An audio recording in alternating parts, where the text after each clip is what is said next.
Good evening. Welcome to this Hangout on Air. It's about pursuing the dream. Welcome to you who are viewing. Welcome to those who are on. Um, aha, I see Sophie is with us, and that's me. So I hope a few more will join, but it doesn't matter. It matters, but we will continue anyway. So this is the Hangout on Air. Oh, it's great. Glad that you can be here. I can see your comment, Sophie. That was a problem last week. So that's great. Glad to hear from you. So my name is Kate Bowditch. I'm a hypnotherapist. I'm a mental health counselor. I'm here in Everett, Washington. And I like to invite people to the Hangouts because I'm pursuing some trains of thought. And the more comments I have from others, the longer the trains are, and it's more fun. So last week we did talk about creating the dream. And the dream does not mean that dreamy place where nothing happens. It is, what is your dream? What is it that you are hoping to build your life towards? And there are those who say to dream only exactly what you think you can get. I don't like that because that's too limiting. So I say dream beyond it, because if I really think I can only jump about 3 feet, I will probably jump about 2.5 feet. But if I believe in my heart that I'm going to jump for 45 feet, maybe, just maybe, I will jump 5 feet. So that's kind of what this is about. So we had a piece of paper and pencil last time, maybe this time too, and we went through creating the dream, in which you place yourself in the dream. Where are you when that dream comes along? And the dream can be a year out. It can be 2 years out. I like having a dream that's not so far out that, certainly at my age, maybe I won't get there. So I like to keep my dreams within a time that I can see, even if it's perhaps more lofty than I will in fact achieve, but I will strive for it. So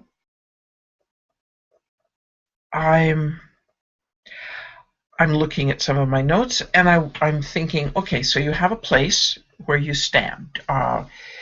In your dream, where are you? Physically, where are you? Are you in your bed, waking up in the morning, in that beautiful house, in the perfect place?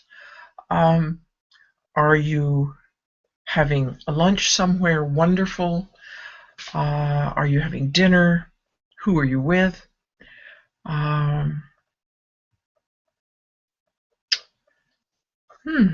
What's the weather like? What is the vehicle that you drive? What are the clothes that you're wearing? How do people, when they look at you, how do they look at you? Do they look at you with admiration? Do they look at you with gratitude? And then the question I forgot to ask last week was, what are you doing? What are you doing in that dream? And I really can't imagine a dream for me where I'm not doing something. I tend to be a doer. I don't, even as a teenager, when I was very in to go up and spend hours and hours sunbathing, I can't do that. It doesn't sit with me. I'm one of those people who's sort of either polishing something or sanding something or writing something or doing something with somebody or walking along a bank somewhere. I might be, repainting a room or working in a garden or some such thing. But that's me. That's me. And so what are you doing? What is this thing that you do? Aha. And here's Sophie. She says, one of my dreams is having a piano. So I see myself on the bench looking at the keyboard and the sheet music, and it feels good. Wonderful. So how do we get there? How do we get there? Now, if you're looking at this and you're 21,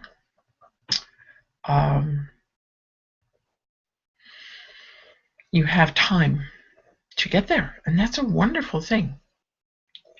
And if you're not 21, as I'm not 21, so how do we live in such a way that our dream future is not always way out there? Because that's one of the difficulties of a dream future, is that as we approach it, it recedes. As we approach it, it recedes. It's tricky that way. So we have to be trickier. We have to outsmart the dream future and move towards it as soon as we see it in our mind's eye. Move towards it. Now, how do we do that? And I'm not sitting here with all the answers, although I know that as I approach my first dream, I have reorganized that dream to make it more than what I actually have. My dream when I was young was to own the house and have a garden. When I was young, it was about a flower garden. Vegetables were boring. Now, I love my vegetable garden.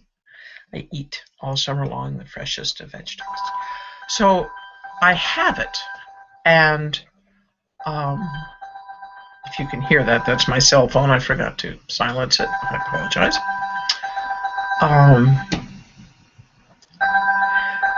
So we move forward towards our goal, towards our dream, and we gather in. I was going to say trim the edges. That's not what I meant, but we gather in as soon as we can the very beginnings of the dream. The very beginnings. And as we then incorporate their reality, and they're no longer a dream, the front end of the dream can become more or less or different and move out again. So let's play with a couple of ideas. If we start making plans and do some things, says Sophie, to move towards it, it begins to become a reality. I have a savings for it, and I have done research on where to get it.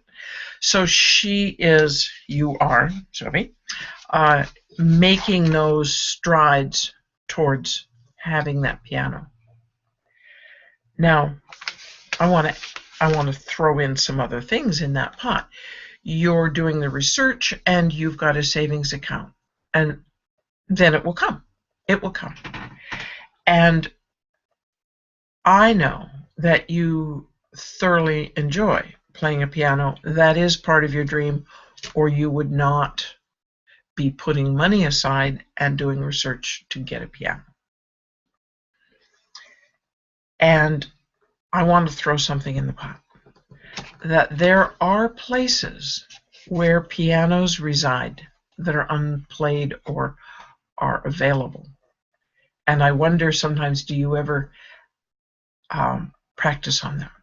Do you go to the various churches that have pianos and see if you could play on them between the times when they use them? I know some museums have them. And there's a couple of videos where there's a piano they move around. I don't know what city it's in, but it just has a big sign on it that says "Play Me," which I think is wonderful, and all sorts of people come out. But that is, granted, that's more public. It's more going to be heard by others. But that's a way for someone who wanted a piano can move that piece of the reality into their current now. I'm going to turn this off. I'm a little bit. Oh, that's better. That's better. A little blinding on that side. So we want to pull these things into a reality. I was talking with a man at Folklife who said, "Oh, I want to travel. Want to travel." Now apparently he wants to travel. Okay. He doesn't know how. He's never traveled in his life. He's never had funds with which to travel. And now he's realizing that, yes, he can travel. And so he sort of he had that look of someone who wants to do something but really doesn't know how to go about doing it. And his way of bringing that first piece into his life is that he signed up for a tour, a cruise that's going to go along the shoreline and dip into certain places, and it's all very controlled and very under supervision from everybody else, and all the problems like food and lodging and what to wear and all of that is already solved. How wonderful is that? That he can say, this is what I want. I don't know how to do it. I'm going to take the first step and make that little piece happen for me. And I will predict that within 1 or 2 cruises, he will be kind of bored by that and ready for something new and different. And he will have added then and accomplished travel from his dream into his reality. And so I like that. Travel is something that I've done a lot of, and I absolutely love it. And it is part of my continued dream is to travel. Hopefully, I'm even thinking Tibet would be divine. And that's when I can. If I never get there, well, I've been to a lot of other places, so that's not the end all and be all, but it could be fun. And we think, oh, I'll never be able to. How can I possibly? I don't have the money to do various things. And that's a problem with dreams, is we think that they have to be in total, complete, signed, sealed, and delivered before they're real. And I'm just suggesting that they stay very a little bit dreamy and misty, so that we can take what we can get. Interesting thing happened. I was at Folklife. Steve and I were at Folklife yesterday, and for those of you watching this who may not be from the Seattle area, Folklife is this huge, wonderful weekend where you can go, and if you can stay on your feet for hours at a time, you can wander this huge park, and it's just music from one end of all sorts, mostly folkish, mostly traditional, although it's wandered off. They've even got this time there was a lot of evangelical stuff going on, which was sort of weird, but there were lots and lots and lots of people selling all kinds of things from all over the world, and just wonderful, just wonderful. So I was in a very tiny little tent full of very exotic, wonderful things, and this young man was saying, may I help you, to various people, and they were sort of mumbling as they were going through racks and racks of skirts and scarves and whatever, hats and necklaces and all that. And he said, may I help you? And then he just looked at me and he said, no one ever asks if they can help me. And I thought, wow. And I did a very strange thing. I said, now, just close your eyes for a minute. Let me help you. And I went into a little kind of a hypnotic loop and drifted him into a dream. And all the tension drained from his face. And he got this lovely smile. And I said, take a breath. And he smiled some more. And then he opened his eyes, and he had the look of someone who had been seen for the first time in a long time. And I just kind of winked at him and walked away. But he went to his dream. And that dream can be very useful that way, to simply live in it a little bit of time every day. Imagine part of your dream. Now, I know part of my dream involves almost unending sunlight. It's a little tricky in the Pacific Northwest, but that's part of my dream. And eating in the outdoors, preferably at a restaurant with little umbrellas, little tables, little chairs that are comfortable.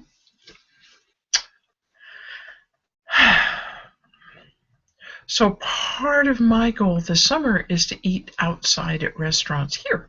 Now, my restaurants in my dream tend to be further afield. Maybe Italy, maybe Costa Rica, maybe Hawaii. But for this summer, because I know that's important to me, and I haven't given it its due until now, becoming aware of it, I now intend to eat in restaurants, outdoors, every time I possibly can. Here comes when I hear you saying that dreams don't happen all at once, but slip into our lives in little ways. We create our dreams piece by piece, like gathering the ingredients for the recipe for a cake. Then we mix and cook it. Yes. Yes. It's pieces and pieces. And I like your analogy there, because in the gathering of the ingredients for the recipe for a cake, who also receives the cake? Who is in that dream with you?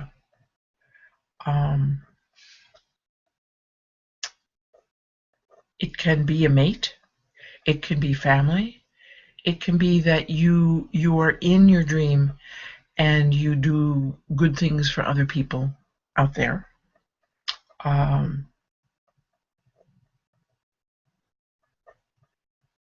That's a good idea. Who's in your dream? And if that dream includes particular people, begin your dream yesterday. Get on Skype. Talk to people. Talk to the people in your dream. Write the email. Be with them. Invite them. Go somewhere. Yes, something good is better when it's shared. Absolutely. Now, I do know that there are people whose absolute dream is to be in a library with no closing hours. And wonderful. And bless the library for its existence, because that's part of the dream.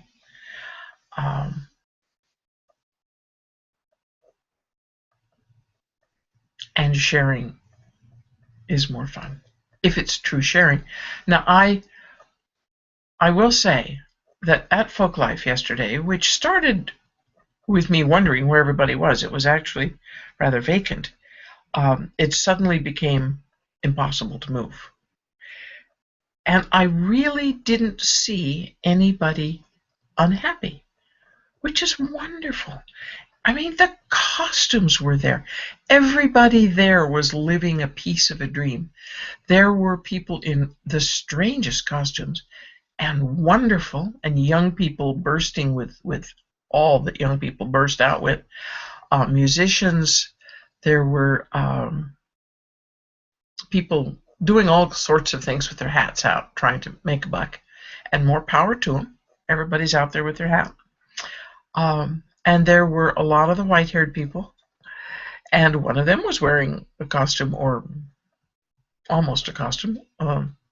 He was wearing some clothes and many scarves, and I see him every year when I go, and he's just living his dream. He's out there, being totally out there, and young people buying his scarves and dancing around him with these wonderful scarves in the air. It was beautiful to watch. And I'm glad that Steve and I went together. If he did not go, I might go anyway. But you're right, it's not quite the same. And so, so who are these people in your dream? Who accompanies you in your dream? And I ask that very pointedly because we have to remember to remember.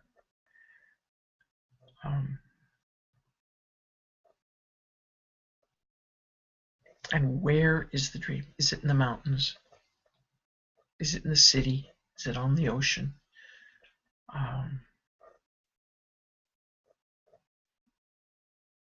I can't quite decide. Mine sort of moves, so I have the feeling sometimes it's in the mountains and sometimes it's at the ocean. It kind of goes back and forth. And that's also something to be aware of, that your dream can move somewhat. What's at the base of my dream doesn't move. And I must admit that if I'm in the mountains, I'm going to be dealing with snow. And I'm kind of tired of that. I grew up in Idaho and New England, and snow I'm done. I'm kind of done with snow. And I'm getting done with a lot of rain, so my dream has a lot of sunlight. So that's probably not way up in the mountains for more than just a little bit. But my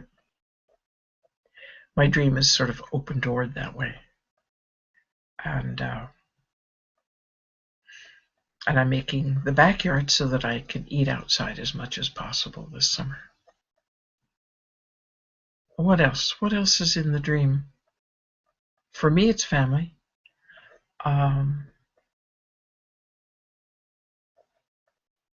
I have no pets now, and my dream has no little pets in it anymore. It has to do with a lot of freedom to come and go. That's me. That's me. And it's really unusual because I've had a pet since I was about, I think, 7. I have always had a pet. And I succumbed the other day. I did buy 4 goldfish, and I put them in my pond in the backyard. So that's about where I am. So what happens when bad things happen? What happens to your dream when bad things happen? And that's a reality. It's a possible, and it's a reality.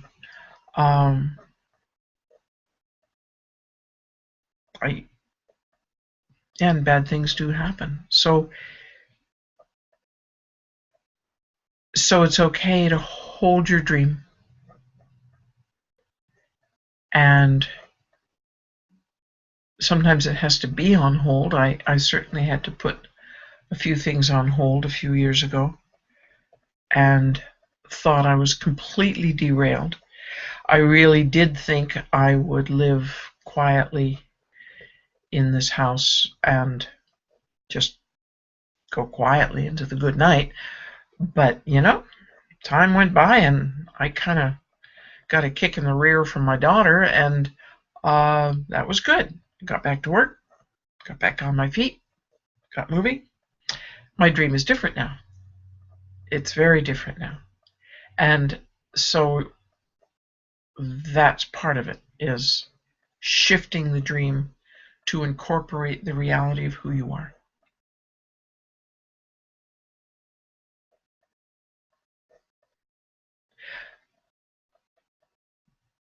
Without cutting back on who you are.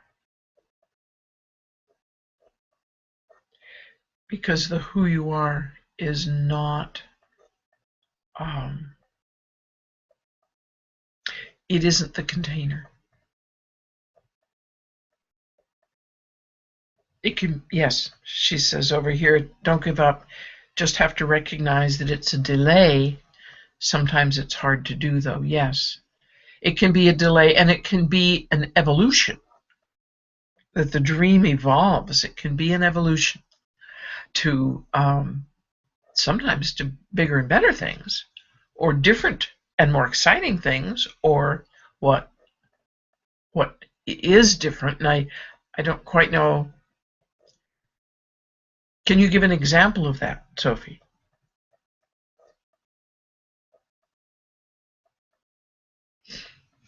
And I would click Sophie up into the picture, but she's an icon, so her icon's lovely, but it's just blue. I think she's thinking. And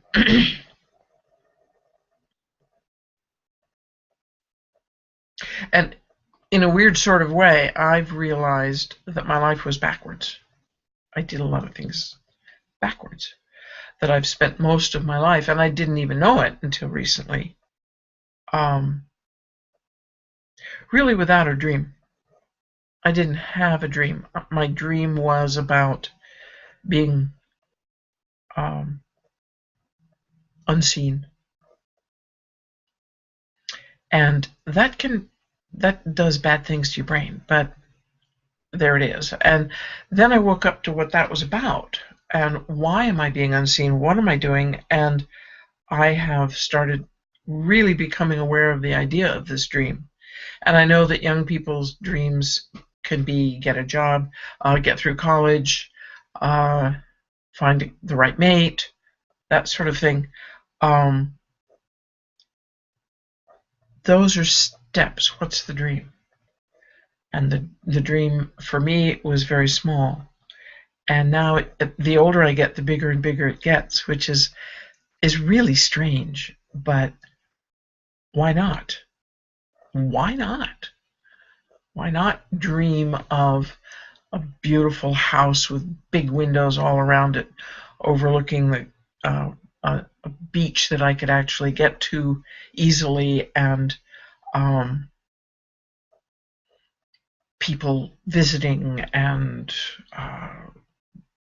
all the things. You know, it's really funny. My dream really involves a lot of fresh air and being outdoors. But that's me. That's my dream. And where it is and what it looks like is going to really take a lot of money. But that's okay, too. And I can pull those pieces in by living as much of it as I can right here, right now. Because as you look around you, bits of your dream are around you. They're already there. Here's an example. I say I don't mean me personally, but it's an example. That if I really want to go to Europe, I can start now with videos, with learning about Europe. I can start so that when I go, I'm not completely flat-footed about it. Now, over here it says, I've accepted and dealt with my own delay by purchasing music I want to play. But you're right, playing music with others is more evolved part of the dream that I haven't thought about until now. And what a joy. There's nothing. I mean, I can't play an instrument. I don't read music. Once for a short time I played a recorder pretty well, but bang, got into a car accident and lost the feeling in the tips of my fingers, which makes playing a recorder a little difficult. I can, drum and I chant and that sort of thing, but But music per se, no, I don't play it at all. But oh, do I love to listen. And going to folk life is so much fun. Everybody's got a fiddle, everybody's got a guitar. There were the big, what are the guys in Australia that blow the big long things? Didgeridoo was there. There was the guy with the one-man band. I've seen him every year. He's got little wings on the back of his thing, and he has to jump up and down, and he plays his thing. Wonderful.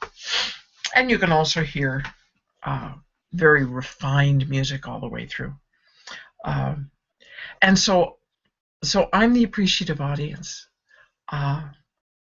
The Irish Celtic musicians. Oh, I love Celtic music. So I'm the appreciative audience that if people won't play, I go hungry because I can't do it for myself. So that's part of my dream, is always to have lots of live music around me. And that's can be a little dicey. I mean, I've gotten into some pretty terrible live music in my life, but I'm still an appreciative audience. I just don't make it very long. But I really appreciate the possibilities that once I know what's out there, I can pull threads to myself and watch it evolve. And that's the creative part of the dream, is what am I doing to pull the dream to me? And if my dream really does involve living in a very different place or being on an airplane a lot, what am I doing to pull more of an income to myself that will allow me to do that? Or if I have that income, what am I doing? Why am I not already in the dream? Why am I not making that happen? So, and these are not rhetorical questions, these are real questions. What I finally figured out why my dream was small. And once I really figured it out, I've had to kind of look at it and deal with it and say, you want to go on doing that, or do you want to stop that and make the dream? And I've decided to make the dream, which means I wish I was 35, because I got a lot of work to do. But if I die this way, hey, it's a wonderful way. If I don't, I'm going to make my dream. So that's really good. And you've got to get the passport. Yeah, you got to get the passport. You got to get the passport if you're going to get on the plane and, leave this place and go to another place. Well, you can do that down at most post offices and just give them a bunch of money, and you have to sit in front of a camera and all that. But we can do it. So I'm asking you, okay, Sophie, you got the passport, you got the piano, you got the sheet music. Where are you going to go? Where else does the dream take you?